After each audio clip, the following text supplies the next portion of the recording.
I haven't gotten into the situation on the West Coast yet with the clear patsy, but it's always the same story. You get some lunatic, Muslim extremist lunatic, and they do exist, complete idiot, a Somali, and for months they help him cook the bomb, set him up, the target's the Christmas tree. Well, that's a good PR stunt for a real Muslim terrorist. I mean, give me a break. Yeah, never a military target, never a globalist target, never the UN, never an actual controller. But no, it's always airline passengers who are the real target of the police state. See, the globalists target their targets, we the people. They always target the general population because they want to clamp down on us and sell the delusional lie that there's all these terrorists. It's the same thing with the Christmas Day attack.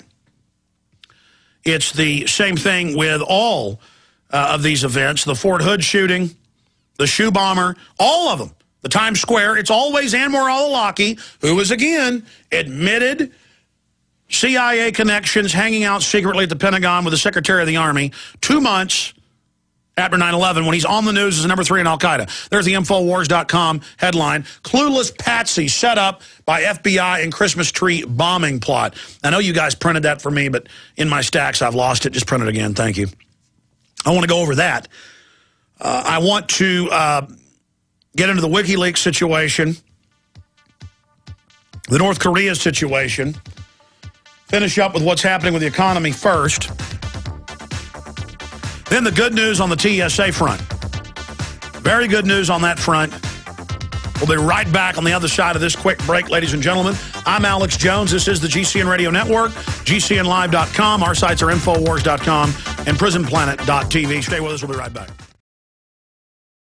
All right, continuing with the economy, this is austerity. And when they tell you austerity, it isn't for the mega banking families, the royal families, the Rockefellers, the ancestors of the robber barons who set up the Sherman Antitrust Act to actually make their money tax-free in foundations. Just like they broke Standard Oil into 12 and then 14 different companies, but the Rockefellers still get the lion's share of the money. You can search the ExxonMobil minutes from just 2 years ago and on the board and see David Rockefeller there telling Rex Tillerson what to do and to get behind promoting man-made global warming. That was mainstream news. So they are now openly going to butcher this country 7 ways to Sunday. And we've got to stand up and say no. Now, again, they're having the neocons come out and cut government employees' pay. And the government's a bunch of parasites on average, and they think of us as their food. And at many levels, I like it. But I'm smarter than that. No, I don't want the government employees' pay cut. I don't want Social Security COLAs frozen. I don't want that to happen because that will further shut down our economy. A tiny fraction of your tax money goes to actually pay for the welfare system. 1.5 quadrillion goes to the offshore banks. It's impossible to pay back. If you don't deal with them, I mean, here's the analogy. Both your legs are chopped off, blood spraying out, you're going into shock. If a tourniquet isn't put on it immediately, we will bleed to death. Now, we've got a tiny paper cut on our finger, and the government's saying they're going to put a Band-Aid on that. That's how big this Ponzi scheme is. Now, the domestication, the big government system is bad because they've got people dependent on this fraction. What, about half of the 14 trillion that's owed, they say, currently? But the real debt's 1.5 quadrillion globally? They've got us bamboozled into, we better stay in the system. We better go along with it. We better stay here in the casino and keep spending money we don't have to get out of it when it's mathematically impossible to do it. And now, in Greece, in Portugal, in Spain, in Ireland, and now in the United States, they are announcing foreign banks to own everything. BBC, also in Reuters, quoting him last week, the The Republic of Ireland's top banks, bailed out by the government at huge cost during the downturn — the government is just a receivership arm of the private mega six banks — should be sold, the head of the country's central bank has said. Patrick Honohan said, and as far as I'm concerned, they are for sale. The Irish government will outline plans to reform the banking sector. See, it's always more reforms, into which it has pumped 45 billion euros, or $61 billion, 38 billion pounds. It is getting a European Union-led bailout that totaled 90 billion euros. Remember, up just 6 months ago, Ireland's great, Ireland's wonderful, globalism's been good for them. Come into the EU plan, pass a law, let the vampires in, agree to let us take your country into receivership under this EU plan if you don't ever pay these bills. Boom. You sign the agreement, and it's like in The Little Mermaid.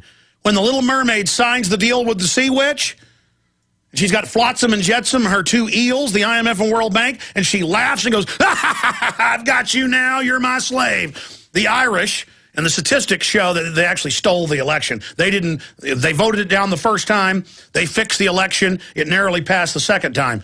Ireland, anybody in your government that says foreign banks should own you is a traitor. Same thing for Greece, same thing for the United States. The Irish government will outline plans to reform the banking sector, into which it has pumped 45 billion euros.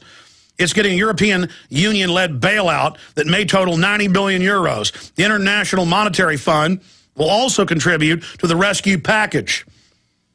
Mr. Honohan described the EU and the IMF funding as a kind of backstop for the banking system. And they take German, they take Dutch, they take British, they take French, they take U.S. taxpayer money. They then go out and loan it to countries who've signed on to a mathematical equation to offshore private banks that's impossible to pay back. And then now they're in the news today, and I've got it in my stack, announcing Germany may collapse. The U.S. may collapse. Who's next? Is it England? Is it Portugal? Is it Spain?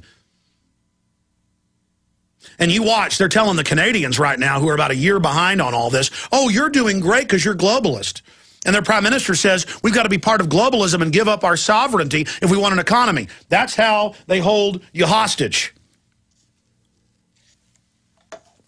I know I spent a lot of time on this, and Lord Monckton's coming up. There's a tube strike in England. He was unable to get to his office. He'll be joining us from the streets of London via cell phone. That should be interesting. We really appreciate Lord Monckton. His wife just called us. So it goes on. Stock markets around the world fell as a result of fears both of the bailout, not a bailout, it's a financial takeover, may not resolve the Republic's debt crisis. Of course it won't. People can look at the math, they go, they'll be deeper in. That's the plan. And that other countries with high budget deficits may be forced to ask for assistance. Forced disposal. Among the stocks hit hardest were Bank of Ireland, which slumped 27%, which, again, the globalists like. And now, when they do borrow more money, it's a higher interest rate. Impossible. Impossible to pay back. I've been an advocate for years of the value for small countries to have foreign owners for their banks, because the risk is carried by the foreign owners, who make it up out of nothing and who leave us with the bill. See, they're done gobbling up Argentina and Brazil and Nigeria and other third world nations.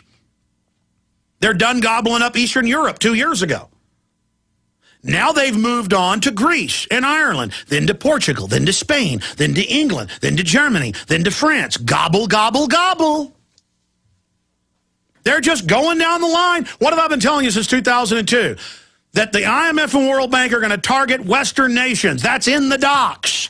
They're telling you they're coming. For 8 years, I've been going, red alert, here's their battle plan. It's a whole chapter in my book, Descent into Tyranny. Now out of print, it's at prisonplanet.tv, a e-member version.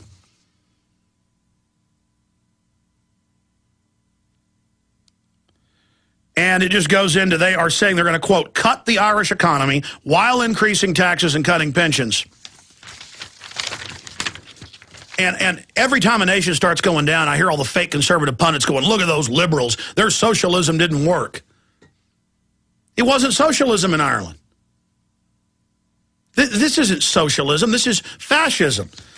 And I don't like socialism because it doesn't exist. The globalists design it. They promote it. The mega rich want your money, and they will build a big government to steal it.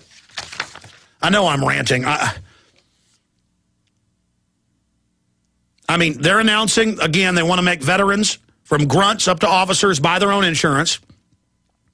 They signed a deal 11 years ago with Prudential, with the VA, to steal the death benefits of 6 million dead and dying veterans from World War II through the current war. That's Bloomberg AP.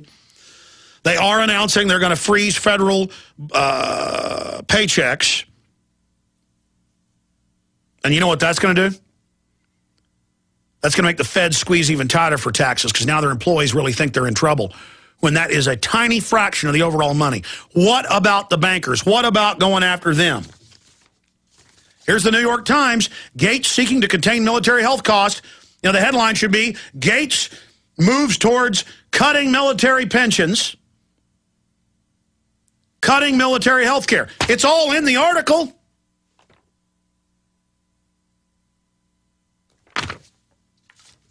You know what? I've looked at the math. If we get rid of this fractional reserve banking system and don't pay these bankers all these trillions, we're not going to have this problem. But I do think the government's out of control. The big government was created to rob us, so we've got to cut the size of it. Don't get me wrong, but listen, deal with the banksters first. Don't let them bring in austerity. Raise our taxes so that almost all the money goes to them. Get the word out to the military. Get the word out to the veterans. Explain to them what's happening. Why do you think Homeland Security internally says their number one enemy is veterans? That's a fact. MIAC Homeland Security reports of over a year ago. 95% of it is for patriots. They're doing this because they have assessed you. They know that when they try to raise the taxes on your little farm so much you can't pay it, that you're going to go postal. You're going to go postal on the people that come and try to take your farm. Oh, maybe only 1 out of 10 are going to do it, but they know it's the vets that are going to do it. And if 1 out of 10 of millions of family farms fight, it's over. So they're spying on you. They're watching you. They profiled you.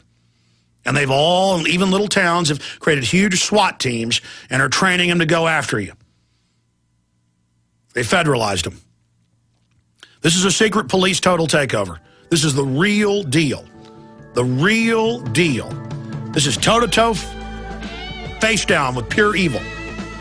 The average cop is dumbed down just like the general public. We got to reach out to these men and women now and explain all this to them and say, listen, do you really want to be part of this? I mean, do you really? Because when they're done with you, when they're done using you after the public, they're going to take your pension fund. They're going to take your brother's farm. They're going to take your mama's farm.